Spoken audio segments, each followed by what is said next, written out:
Hi, my name is Katarina Sullivan and I would like to welcome you to my YouTube channel.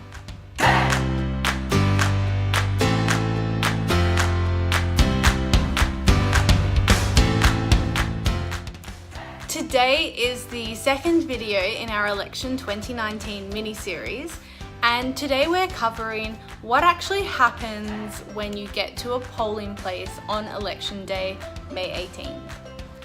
So I know a lot of you have asked what are some of the policies of different parties and different candidates this election, but the declaration of nominations isn't actually until tomorrow. And so for the next few days, I just want to cover what happens on election day, how to vote to get the person that you want elected into either the House of Representatives or the Senate, and how the votes are actually counted.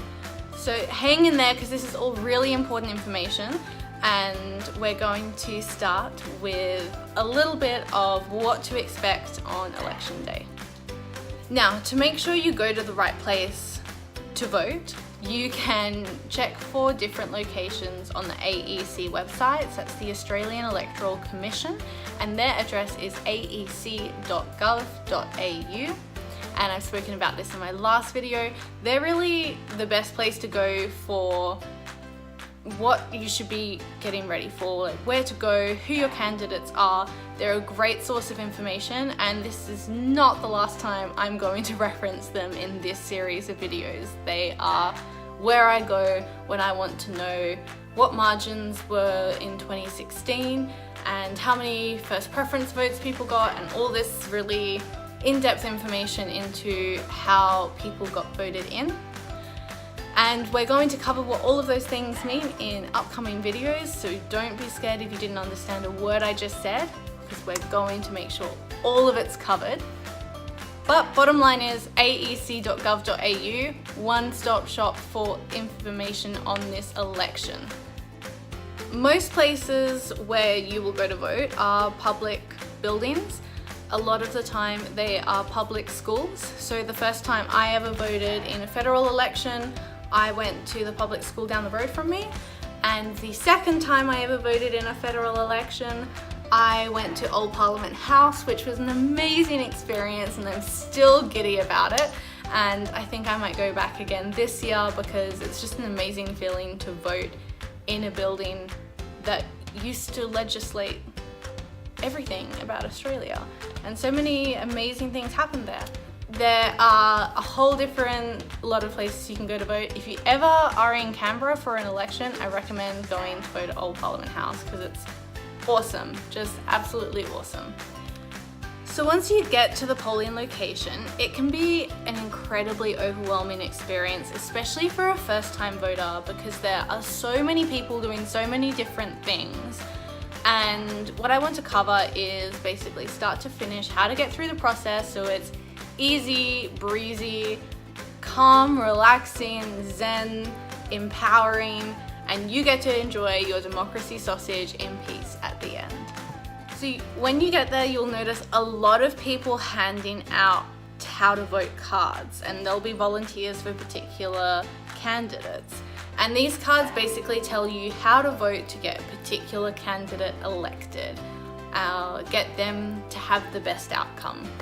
So for example, if you really like a candidate from party X, which I hope isn't actually a registered party in the upcoming election, I'm pretty sure it's not, but you really like that candidate, you want to get them voted, you trust their judgment on how to get them in, you can take a how to vote card and it will basically show you how to fill out your ballot paper in the booth to make sure that they get in. I personally don't follow how to vote cards because I do a lot of research into the candidates standing for my electorate and for my state or territory, ACT. So when I go in to vote, I do it based off my own research and based on which parties I want to make sure are in and which candidates I want to make sure are in. So it's totally up to you.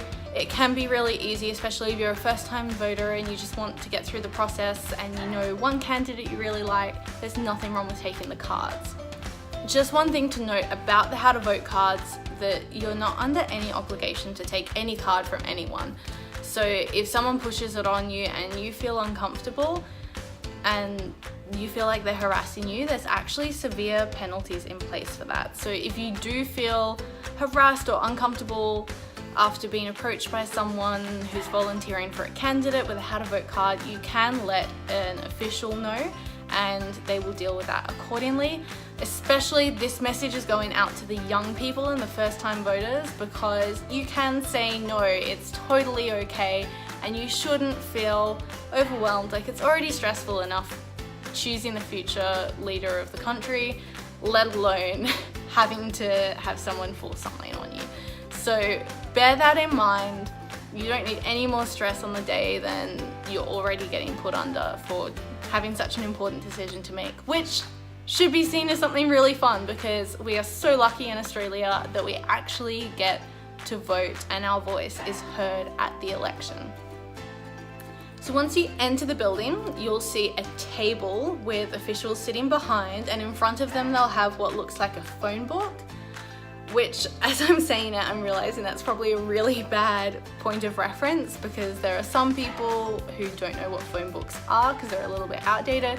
But basically, it's a roll of register of everyone that is enrolled to vote, and they'll ask you for your name and they'll check that against your address, and they'll also ask you if you have already voted today. Obviously answer yes or no accordingly. If you say yes, you won't be able to vote again because you're only allowed to vote once, and they do check that off. So they do, if you have voted in another place, they'll see that you voted twice. So don't lie. And if you haven't voted, obviously you say no, and you get given 2 pieces of paper. One is a ballot paper for the lower house and one is a ballot paper for the upper house. It is at this point that you have legally filled your obligation to vote. So you don't even need to put the ballot papers in. You just need your name crossed off, and that's when you've legally fulfilled your obligation. Of course, morally it's a different question because you haven't actually voted at this point, and I suggest everyone strongly encourage, not even suggest, strongly encourage, basically you should vote. It's an amazing thing that we're able to do. The next step is where you fulfill your moral obligation and actually get to have your say. You take the 2 papers and you go to what is a cardboard cutout folded booth, and they have little partitions so the person next to you can't see what you're doing and you can't see the person next to you, so it's your little private space, and there's a pencil there. Now, a viewer actually asked me a couple of weeks ago a really interesting question about why we vote in pencil, and there was a parliamentary inquiry done into this in 2013, I'm pretty sure, where they did make a recommendation that we could look at using pens in the future. From my understanding from different countries around the world, that there is a bit of an issue using pen, because when you fold paper that has fresh pen ink on it, sometimes the ink can run and it can smudge and it makes the vote invalid, or the technical term for it, an informal vote. And that's why we use pencil. There's no issues around tampering with votes, because once you vote they actually go into a sealed box. So to tamper with the votes, someone would have to unseal the box, then the whole box would be rendered invalid, whether it was in pen or pencil. So that's why there isn't such an issue around voting in pencil. Then you fill out the papers, and we're going to talk about exactly how to fill out a paper to get the result that you want in later videos, because it is quite in depth, and then we'll also cover how those votes were actually counted, so you understand the full process, so you're not just getting little bits of information.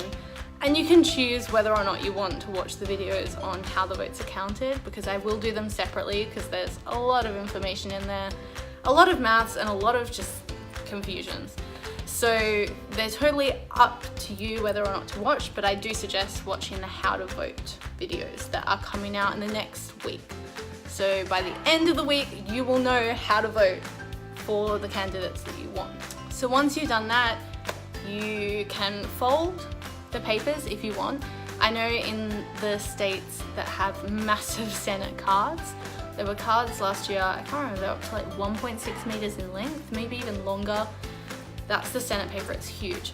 You kind of have to fold it to get it into the box, and you drop it into the sealed box. And then you go and enjoy a democracy sausage, and it's a pretty awesome day.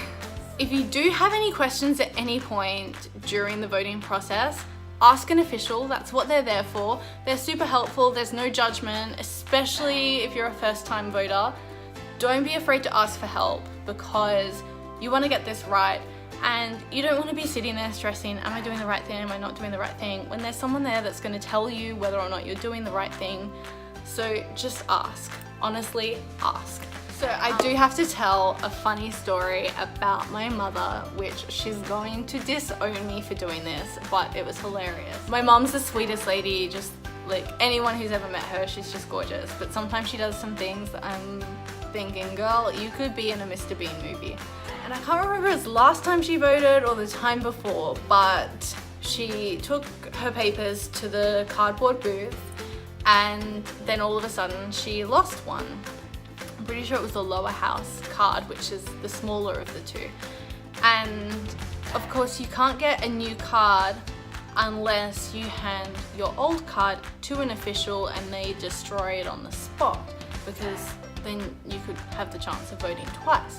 So my mum called an official over and she said, I can't find my lower house card. And they were looking everywhere for it and hadn't realized that it had slipped between the folds of the cardboard booth.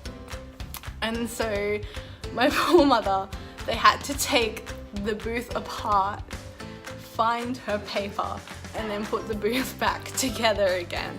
So doesn't matter how bad election day goes for you, it cannot be worse than the public humiliation that my poor mum went through. But she voted in the end, she fulfilled her obligation, she was happy she voted, God love her. But it just shows that crazy things can happen on election day. There is nothing too outlandish that officials can't help you with. If you do make a mistake, there are no erasers, so you can't erase your mistake. You do have to hand your ballot paper back to an official and they'll give you a new one, and it's totally fine, they have plenty spare. Don't worry about it if you do make a mistake. Making mistakes is fine as long as you remedy it before you put it in the sealed box. So that's a little bit about election day. Of course, the most important part of election day is the democracy sausage that you get at the end of voting. If there's a service organisation at your polling location that are doing a sausage sizzle, make sure you treat yourself to a democracy sausage, because you deserve to have a reward for voting, because it's such a cool thing to do. That's all about what the process is on election day. Funny little anecdote in there to make you feel better in case you have a really bad election day for whatever reason, but I'm sure you won't once you go through all these videos and you familiarize yourself with the process. Like I said, make sure you ask for help. Talking about asking things, I had a question up on my Instagram story the other night about what people want to see me cover in these videos, and I had so many great responses. Thank you so much. Feel free to DM me with any questions, comment below with any questions. I'm answering everything I can before May 18th. And please make sure that you like the video, subscribe to my channel, share the video with all your family and friends and people that you know are voting for the first time, so they know that it's going to be a great experience and they can familiarize themselves with the process beforehand. And feel free to follow me on social media.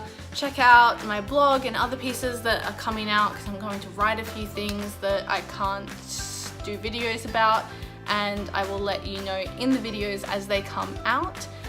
And until next time, keep smiling.